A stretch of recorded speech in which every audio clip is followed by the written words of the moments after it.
Hello everyone, माझ्या channel टेकगिकमध्ये तुमच्या सगळ्यांचं स्वागत. आज आपण ट्रान्समिशन मीडिया हे मराठीतून समजून घेणार आहोत. ट्रान्समिशन मीडिया हे मेनली दोन प्रकारामध्ये डिवाईड होतात. एक आहे बाउंडेड मीडिया आणि दुसरं आहे अनबाउंडेड मीडिया. यालाच आपण guided media, unguided media, wired media, wireless media असंही म्हणू शकतो. जेव्हा तो मीडिया वायर्ड असतो म्हणजेच त्याच्यामध्ये केबल असते, म्हणजेच बाउंडेड मीडियामध्ये केबल असते. आणि अनबाउंडेड मीडिया हा कशामधून ट्रान्समिट होत असतो, तर मे बी एअर असेल किंवा व्हॅक्यूम असू शकतो किंवा वॉटर असू शकतो.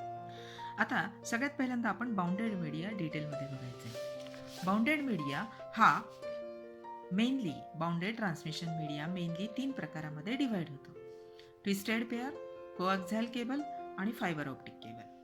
यापैकी ट्विस्टेड पेअर पुन्हा दोघांमध्ये डिवाइड होतं, UTP आणि STP. त्यालाच अनशिल्डेड ट्विस्टेड पेअर आणि शिल्डेड ट्विस्टेड पेअर असं म्हणतात.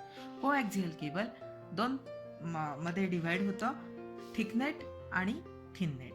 ही जी थिकनेट असते, थिक, हार्ड आणि एक्सपेन्सिव्ह असते, आणि थिननेट ही नावाप्रमाणे थिन असते आणि तुलनेने इनएक्सपेन्सिव्ह असते, फ्लेक्झिबल असते. आणि तिसरे आहे फायबर ऑप्टिक केबल. तर ह्या ज्या 3 प्रकारच्या केबल बाउंडेड ट्रान्समिशन मीडियामध्ये आपण बघतो किंवा त्या असतात, त्याच्यामध्ये मेनली कंपॅरिझन आपल्याला सगळ्यात पहिल्यांदा कसं करता येईल, हे बर्ड आय व्ह्यू प्रमाणे कंपॅरिझन. कोणतंही कंपॅरिझन एकदा आपल्याला कळालं की आपण ते पुन्हा कोणत्याही दोनमध्ये कम्पेअर करू शकतो, किंवा कोणती चांगली आहे, कोणती वाईट आहे, कोणत्या मीडियाला कोणती केबल हवी आहे हे आपल्याला कळू शकतं. जेव्हा आपण एखादं नेटवर्कचं डिझाईन तयार करतो आणि आपल्याला कळतं की आपल्याला बाउंडेड केबल्स वापरायच्या आहेत, तर त्या कोणत्या प्रकारच्या वापरायच्या, कोणाची किती कॉस्ट आहे, कोणाची इन्स्टॉलेशन कॉस्ट कशी आहे, इलेक्ट्रोमॅग्नेटिक इंटरफेरन्स कोणाचा जास्त आहे कमी आहे, हे आपल्याला समजून घ्यायला पाहिजे. आपण फिजिकल ट्रान्समिशन मीडियाच्या प्रॉपर्टी ज्या बघितल्या, त्याच्यामध्ये हे सगळे पॉईंट्स मुख्य होते की cost of media, installation cost of media, attenuation, EMI, bandwidth किती आहे आणि कोणत्या प्रकारचे सिग्नल्स आहे. आता कंपॅरिझन ऑफ बाउंडेड केबल्समध्ये आपण इथे एक चार्ट तयार केला आहे. ट्विस्टेड पेअर, कोएक्झियल केबल आणि फायबर ऑप्टिक केबल, याच्या ह्या प्रॉपर्टीज एका बाजूला लिहिलेल्या आहेत. कॉस्ट कोणाची सगळ्यात कमी आहे, तर ट्विस्टेड पेअरची कॉस्ट सगळ्यात कमी आहे. थोडीशी जास्त कोएक्झियल केबलची कॉस्ट आहे आणि फायबर ऑप्टिक सगळ्यात जास्त कॉस्टली आहे. इन्स्टॉलेशन कॉस्ट जी आहे ट्विस्टेड पेअरची कमी आहे, तुलनेने कोएक्झियल केबलची किंचित जास्त आहे, आणि फायबर ऑप्टिक केबलची खूप जास्त इन्स्टॉलेशन कॉस्ट. अटेन्युएशन म्हणजे विकनिंग ऑफ सिग्नल जे आहे प्रॉपर्टी, ती ट्विस्टेड पेअरमध्ये जास्त प्रमाणामध्ये आहे. कोएक्झियल केबलमध्ये तुलनेने ट्विस्टेड पेअरपेक्षा कमी प्रमाणात आहे, पण फायबर ऑप्टिकपेक्षा अटेन्युएशन कोएक्झियल केबलमध्ये जास्त होतं. EMI इफेक्ट जो आहे तो ट्विस्टेड पेअरमध्ये जास्तीत जास्त आहे, मोठा आहे. कोएक्झियल केबलमध्ये EMI इफेक्ट ट्विस्टेड पेअरपेक्षा कमी आहे, पण फायबर ऑप्टिकपेक्षा थोडासा जास्त आहे. बँडविड्थ जी आहे, ट्विस्टेड पेअरची बँडविड्थ सगळ्यात कमी आहे, म्हणजे 1 to 100 Mbps पर 100 मीटर, आणि कोएक्झियल केबलमध्ये 500 Mbps पर 100 मीटर आहे.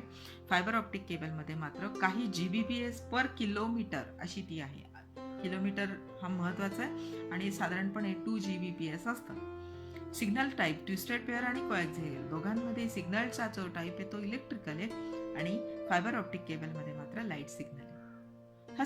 हा झाला आहे सगळा बर्ड आय व्ह्यू. आता आपण वन बाय वन याच्या डिटेल्समध्ये जाणार आहोत.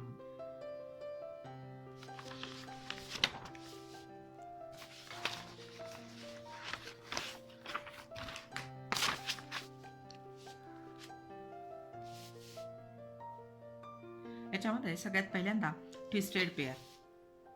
ही ट्विस्टेड पेअर फिगरमध्ये जे तुम्ही बघू शकता त्याप्रमाणे हे एक वाटोळं असलेलं असं वायर दिसते, आणि 2 कॉपर वायर याच्यामध्ये जोडलेले आहेत. हे साधारणपणे ट्विस्टेड पेअरचं स्ट्रक्चर आहे.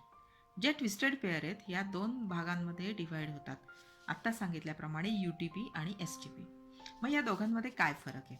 दोघांमध्येही कव्हर आहे, ज्याला आपण जॅकेट म्हणू किंवा आउटर कव्हर म्हणू किंवा प्लॅस्टिक कव्हर म्हणू किंवा प्लॅस्टिक कोटिंग म्हणू, हे दोघांमध्ये सुद्धा आहे.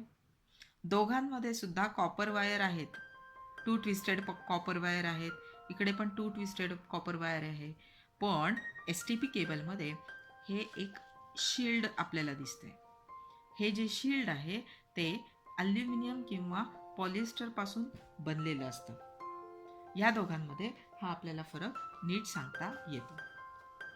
हे जे UTPची जी बँडविड्थ आहे ही मात्र कमी आहे, म्हणजे साधारणपणे 1 to 155 Mbps up to 100 metres.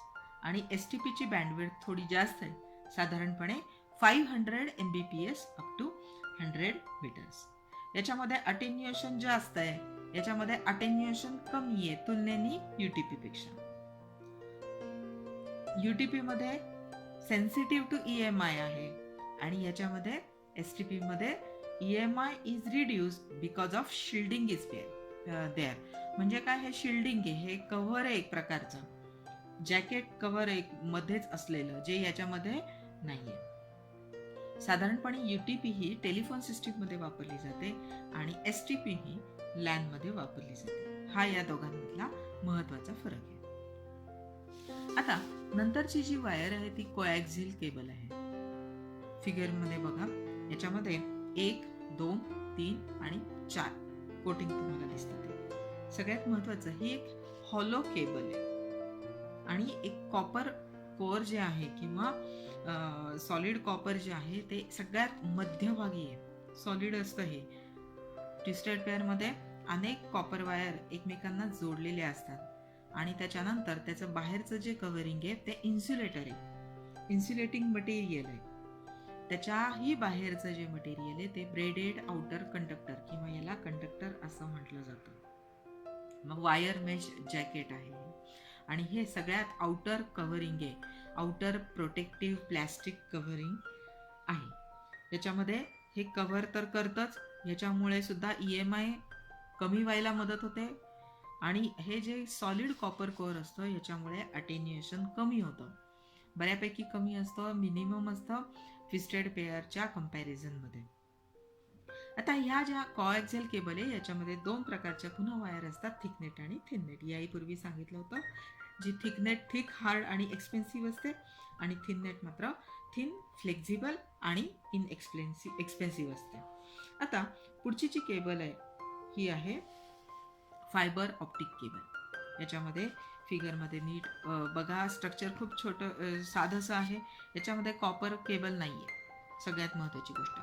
कोॲक्सियल केबलमध्ये आणि ट्विस्टेड पेअरमध्ये कॉपर केबल आहे, याच्यामध्ये नाही आहे. तिथे कॉपर केबल आहे दोघांकडून म्हणून त्याला इलेक्ट्रिकल सिग्नल आपण पास करतोय आणि इथे मात्र लाईट सिग्नल पास करणार आहोत.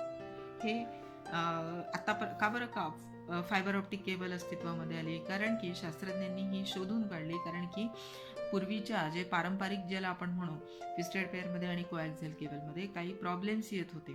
एकतर त्याचं लिमिटेड डिस्टन्स होतं, लिमिटेड बँडविड्थ होती आणि एक्सटर्नल नॉईज इंटरफेरन्स त्याला भरपूर होता, त्याच्यामुळे सिग्नलवर परिणाम होत होता. म्हणून नवीन फायबर ऑप्टिक केबल अस्तित्वामध्ये आले. या फायबर ऑप्टिक केबलला जर का तुम्ही बघाल तर हे मधलं जे आहे ते फायबरचं कोअर आहे, हे क्लॅडिंग आहे आणि हे आउटर जॅकेट आहे, कव्हरिंग आहे. याच्यामध्ये काय होतं की सिग्नल जेव्हा लाईट सिग्नल याच्यामध्ये असतो आणि तो झिगझॅग असा या क्लॅडिंग मधून पास होतो.